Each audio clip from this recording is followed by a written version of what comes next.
शपथ समाचार में आपका स्वागत है। पेश है आज की प्रमुख खबरें। आप हमारे साथ बने रहिए, लाइक करिए, कमेंट करिए एवं सब्सक्राइबर करना हमारे चैनल को मत भूलिए। यूपी के गोरखपुर गोरखनाथ विश्वविद्यालय में विकसित भारत विकसित उत्तर प्रदेश 2047 कार्यशाला को संबोधित करते हुए उत्तर प्रदेश के मुख्यमंत्री योगी आदित्यनाथ ने कहा कि यह देश विभाजित था, इसलिए गुलाम हुआ। हमें फिर से विभाजित नहीं होना है। विकसित भारत की संकल्पना को आगे बढ़ाने के लिए पंचप्रण लेना होगा। यह पंचप्रण है गुलामी की मानसिकता को खत्म करना। मंच से अपने संबोधन में सीएम योगी ने कहा कि हमें शिक्षा, स्वास्थ्य के क्षेत्र में क्या सुझाव हो सकते हैं, उसे साझा करना होगा। हमें पिछले 5 वर्षों में क्या था, अगले 5 वर्षों में क्या हो सकता है, उसके 10 वर्ष आगे और क्या हो सकता है, उसे देखकर क्या कार्य करना होगा। हमें कैसे विकसित भारत की आधारशिला तैयार करनी है, उसे हमें ध्यान में रखकर आगे के कार्य करने होंगे। एक विकसित भारत के निर्माण के लिए एक विकसित उत्तर प्रदेश का निर्माण करना होगा। हमें पूरी भूमिका अभी से तैयार कर लेनी होगी।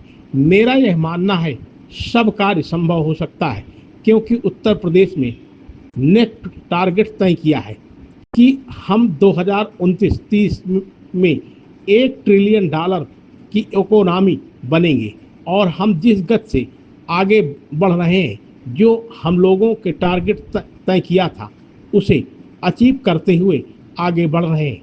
लगातार उसमें प्रगति है।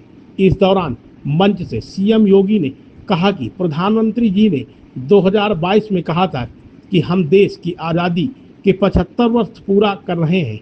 आज़ादी का अमृत महोत्सव वर्ष हम मना रहे हैं, लेकिन 2047 जब यह देश अपने आज़ादी का शताब्दी वर्ष मना रहा होगा, तो हो सकता है उस समय बहुत सारे लोग ना हो, लेकिन जो पीढ़ी आगे आएगी वो हम सब को स्मरण कर सके कि हमारे पूर्वजों ने हमारे लिए एक ऐसा भारत बनाया है, जो भारत हम सब की आशाओं के अनुरूप हमारी आकांक्षाओं को पूरा करने जा रहा है।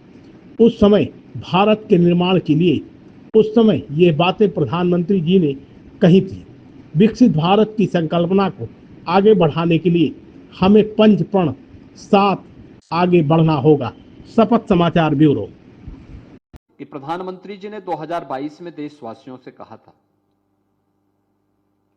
कि हम देश की आजादी के 75 वर्ष पूरा कर रहे हैं। देश की आजादी का अमृत महोत्सव वर्ष हम मना रहे हैं, लेकिन 2047 जब ये देश अपनी आजादी के शताब्दी महोत्सव मना रहा होगा,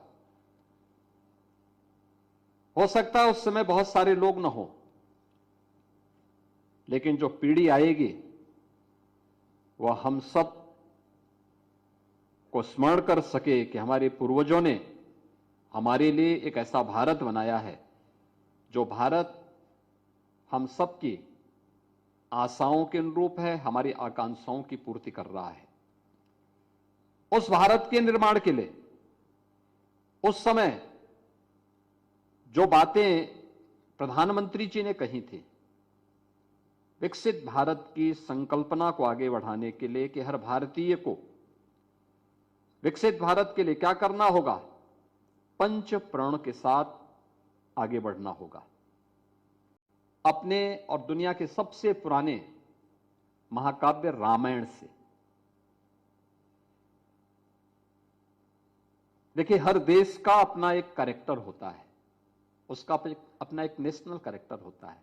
आप दुनिया के अंदर कहीं भी जाएंगे, फ्रांस में जाएंगे, कला के प्रेमी मिलेंगे। आप जर्मनी में जाएंगे, टेक्नोलॉजी के प्रति उनका उतना ही बड़ा आग्रह होगा।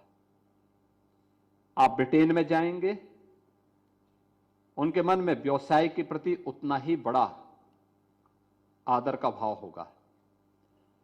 आप भारत के अंदर जाएंगे तो पूरे भारत के अंदर आप देखते होंगे कि कमोवेश भारत का हर नागरिक आध्यात्मिक वृत्ति के साथ जुड़ा होता है।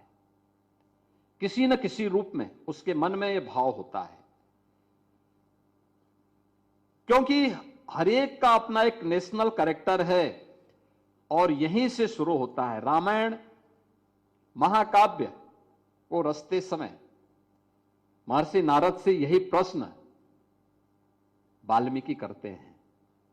उन्होंने कहा कि प्रश्न यही कहा, यही प्रश्न उन्होंने उनसे कहा कि चारित्रेण च को युक्त, यानी चरित्र से युक्त कौन वह व्यक्ति है जिस पर मेरी लेखनी चल सके।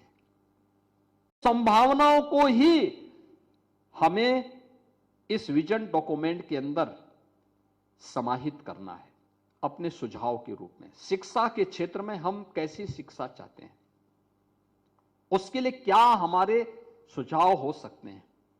स्वास्थ्य के क्षेत्र में क्या हो सकता है, मॉडर्न मेडिसिन में, ट्रेडिशनल मेडिसिन में, फार्मा में, नर्सिंग में, एग्रीकल्चर में।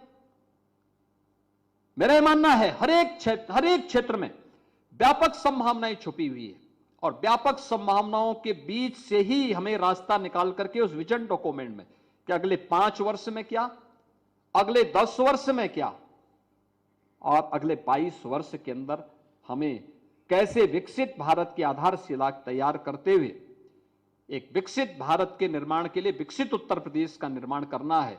इसके लिए उस भूमिका के साथ आज से अपनी शुरुआत को आगे बढ़ाना है।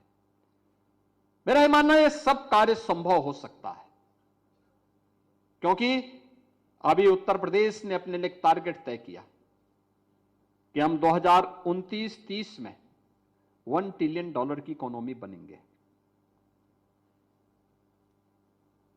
और हमारी जो स्पीड है, हम जिस गति से आगे बढ़ रहे हैं, अब तक जो हमने माइलस्टोन तय किए थे उसके अनुरूप हम लोग उसको अचीव करते हुए आगे बढ़ रहे हैं। लगातार उसमें प्रगति है, लगातार हम उसे प्राप्त करते हुए आगे बढ़ रहे हैं, लक्ष्यों को प्राप्त कर रहे हैं और यही हमारी इस प्रक्रिया का हिस्सा भी है। आप देख रहे हैं शपथ समाचार।